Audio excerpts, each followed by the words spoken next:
Primeiramente, olá você que está assistindo esse vídeo.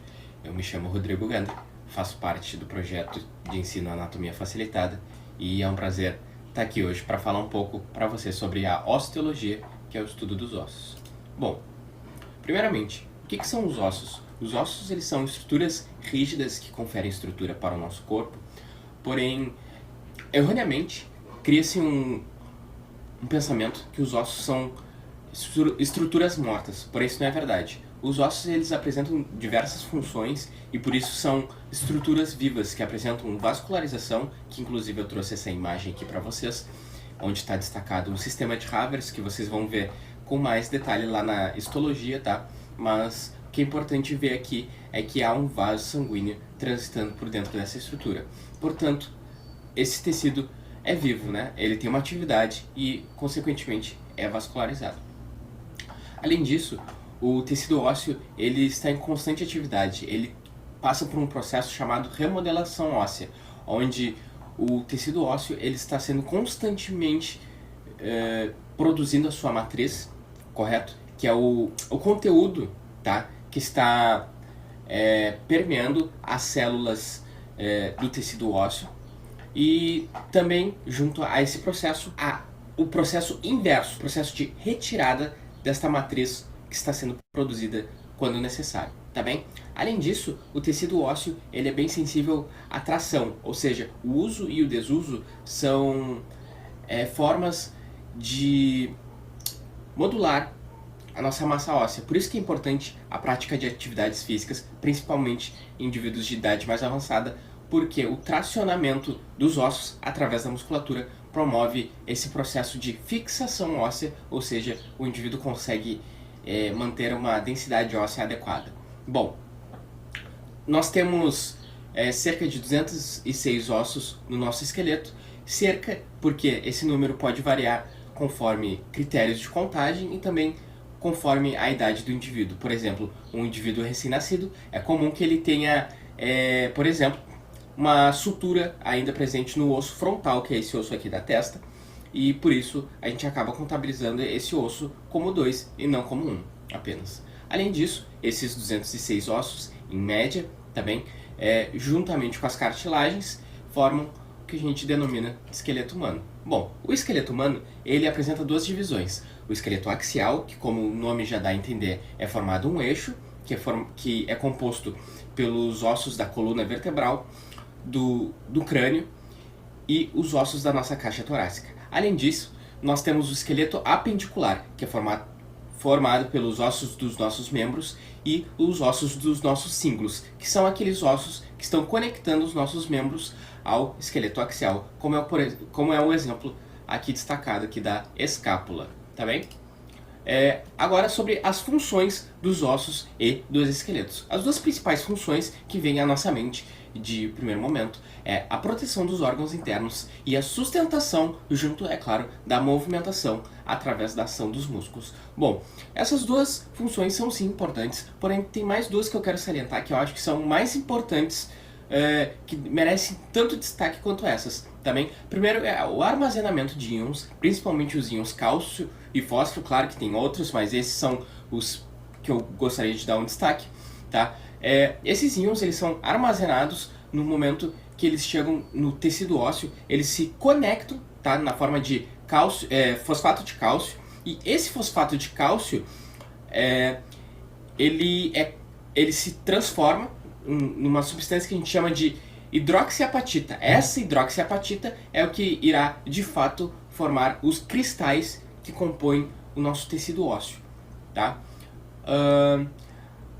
Outra coisa interessante é que a função desse armazenamento não é apenas formar a matriz que compõe o osso, mas em momentos de baixa desses íons, por exemplo, em momentos de baixa de cálcio, esse cálcio ele é retirado da matriz óssea. E presta atenção nisso aqui, isso aqui é importantíssimo, porque pensa assim, o cálcio, embora vocês provavelmente não sabem, ele é um íon importantíssimo para a contração muscular, e isso inclui o nosso coração.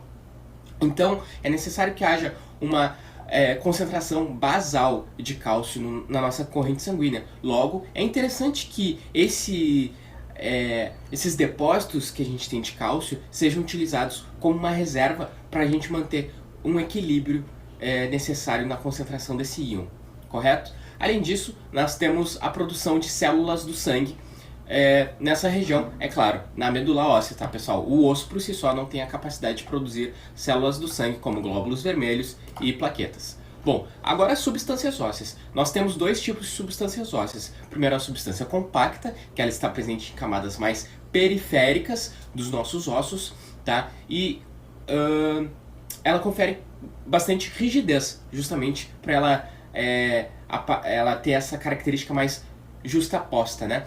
Agora, a substância esponjosa, ela está presente em camadas mais internas dos ossos e ela leva esse nome porque ela realmente lembra uma esponja por ter esses espaços entre elas, né? Que geralmente vão estar preenchidos por medula óssea. Bom, ali eu coloquei onde elas estão localizadas no osso longo, que a gente vai ver com mais detalhe o que é uma diáfise e o que é uma epífise, tá bem?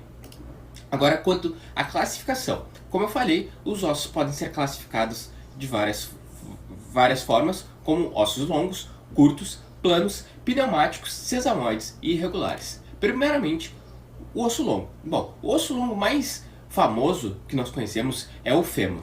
Bom, a principal característica, o que define de fato um osso longo, é a predominância do comprimento mediante as outras medidas, mediante a largura e a espessura, certo? Outra característica comum a esses ossos, porém que não é uma regra, tá? Nem todos os ossos longos apresentam, é o canal ou cavidade medular, tá? Esse canal ou cavidade, ele vai estar preenchido com a medula óssea vermelha no período da nossa infância até a adolescência. Após esse período, essa medula óssea vermelha, ela passa por um processo de lipossubstituição, ou seja, ela passa a ser substituída por tecido adiposo, ou então denominado medula óssea amarela. Outro aspecto que vale a pena salientar aqui é que as extremidades do osso longo são denominadas epífises, enquanto o corpo dele é denominado diáfise, correto? Bom, agora os ossos planos.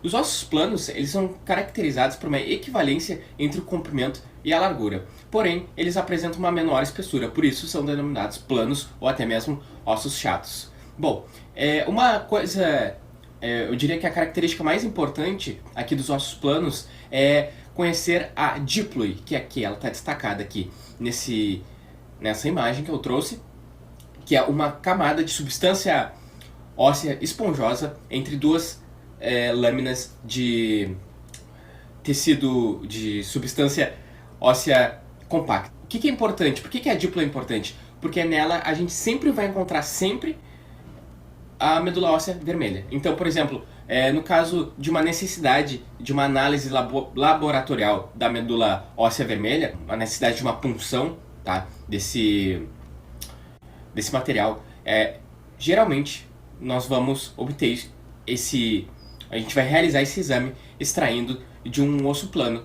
Geralmente esse procedimento é feito na crista ilíaca do osso ilíaco, tá? Mas também pode ser realizado em alguns outros ossos, como o osso externo, por exemplo, que também é um osso plano, portanto também apresenta a díploe e, consequentemente, a medula óssea vermelha, independente da idade do indivíduo. Então pode ser que seja feito a retirada do material desse osso, claro, com a indicação adequada e com riscos diferentes, né? Claro, porque é uma região bem sensível, né, de se realizar procedimentos. Bom, agora os ossos curtos. São ossos que apresentam equivalência entre as três dimensões e por isso eles também são denominados de ossos cúbicos. Exemplos de ossos curtos são os ossos do nosso carpo, ou seja, as nossas mãos, e os ossos do tarso, os ossos do nosso pé. Uma curiosidade é que os ossos dessas regiões, eles, no geral, recebem nomes que remetem à sua forma, como é o caso do osso trapézio, que recebe esse nome por se assemelhar à figura de um trapézio. Bom, agora, perdão. Agora, os ossos sesamoides. São ossos que se desenvolvem no interior de tendões. O osso mais conhecido, mais famoso, vamos dizer assim, é a patela. É claro que existem alguns outros ossos, mas eles não são tão relevantes do ponto de vista anatômico eles podem ser encontrados, por exemplo, nos nossos pés, mas acredito que o mais relevante mesmo é a patela. Até porque ela atua aumentando o nosso braço de alavanca do músculo quadríceps da coxa, tá? Agora, os ossos pneumáticos. São ossos que apresentam cavidades que elas estarão preenchidas por mucosa e por ar. Esses ossos, eles são fundamentais para a filtragem e o aquecimento do nosso ar. São adaptações que nós temos para fazer todo esse processo de purificação e adequação do ar que nós inspiramos, e vocês vão ver isso, é claro, com mais detalhes na fisiologia e anatomia respiratória. Os exemplos mais importantes que eu destaquei aqui é o osso maxilar e o osso esfenoide, mas temos outros exemplos. Bom, agora os ossos irregulares. São ossos que não se enquadram em nenhuma das classificações que eu expliquei anteriormente, porque eles apresentam formas variadas e as suas características não permitem que nós coloquemos eles em um grupo em comum, certo? Alguns exemplos de ossos irregulares são as vértebras e o osso temporal. Bom, para finalizar, eu vou falar do periósteo. O periósteo, ele é uma membrana de tecido conjuntivo fibroso que está presente na superfície dos nossos ossos, com exceção das superfícies articulares, e ele apresenta dois folhetos, duas camadas, tá? Uma camada fibrosa mais externa e uma camada celular mais interna. É importante saber que no periósteo a gente vai encontrar externamente vasos e artérias que estarão fazendo, respectivamente, a irrigação do tecido ósseo e a inervação sensitiva dessas regiões. E por isso o periósteo é importantíssimo, porque no caso de, por exemplo, um choque, se você bater sua perna, por exemplo, o seu osso você vai sentir dor nessa região graças ao periósteo, né, que está sendo inervado. Outra coisa importante é que o periósteo, através da sua camada mais interna, onde a gente pode encontrar células osteoprogenitoras, que são células que podem se diferenciar em células ósseas, e juntamente com os osteoblastos que produzem a matriz extracelular, o periósteo se torna capaz de regenerar o nosso osso, no caso de fraturas, e também permite o crescimento ósseo, aumentando a largura do nosso osso. Então, dado tudo isso que eu expliquei para vocês, fica claro que o periósteo é uma membrana importantíssima para o metabolismo do nosso osso, né? Agora, vamos para as questões. Questão de número 1. Se preciso realizar uma punção medular óssea, que é a retirada de fluido da medula óssea para análise laboratorial, em qual tipo de osso esse procedimento deve ser feito? Bom, um osso longo? Acho que não. Um osso curto? Acho que não também. No osso pneumático? No osso plano? Sim. Por quê? Por que tem que ser no osso plano? Como eu abordei para vocês essa questão quando eu expliquei o osso plano, diferentemente do osso longo e dos demais ossos, ele é uma região onde nós podemos ter uma certeza que nós vamos encontrar medula óssea vermelha, independente da idade do indivíduo, porque diferente, por exemplo, do osso longo, essa medula óssea vermelha não é substituída por tecido adiposo, então nós podemos realizar esse procedimento no osso plano. Bom, questão de número 2. Um osso longo é classificado dessa forma porque apresenta canal medular? Não, de fato apresenta canal medular, mas não é isso que classifica um osso como longo. Letra B. A medula óssea vermelha é substituída pela medula óssea amarela? Sim, também é verdade, mas é a mesma justificativa da letra A. De fato é uma característica, mas não é o que diferencia um osso longo. Bom, letra C. Apresenta largura maior que o comprimento? Não, não é a largura. Letra D. O comprimento se sobressai diante das outras medidas? Sim, de fato, é isso que diferencia um osso longo dos demais tipos de ossos. Bom, agora a questão de número 3. Julgue as afirmativas abaixo em verdadeiro ou falso. Os ossos, por serem compostos de tecido inorgânico, são considerados um tecido inerte? Falso. Por que é falso? Porque de fato eles são compostos, em sua maioria, por tecido inorgânico, porém eles não são um tecido inerte. Como eu já expliquei para vocês, os ossos apresentam metabolismo, apresentam irrigação, portanto são órgãos vivos, não é mesmo?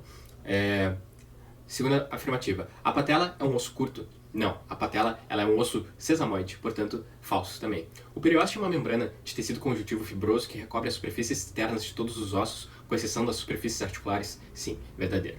Agora, questão de número 4. O idoso de 75 anos sofreu uma queda em casa e foi levado ao hospital com dor intensa na perna direita. O raio-x revelou uma fratura no fêmur direito. O osso fraturado se trata de um osso...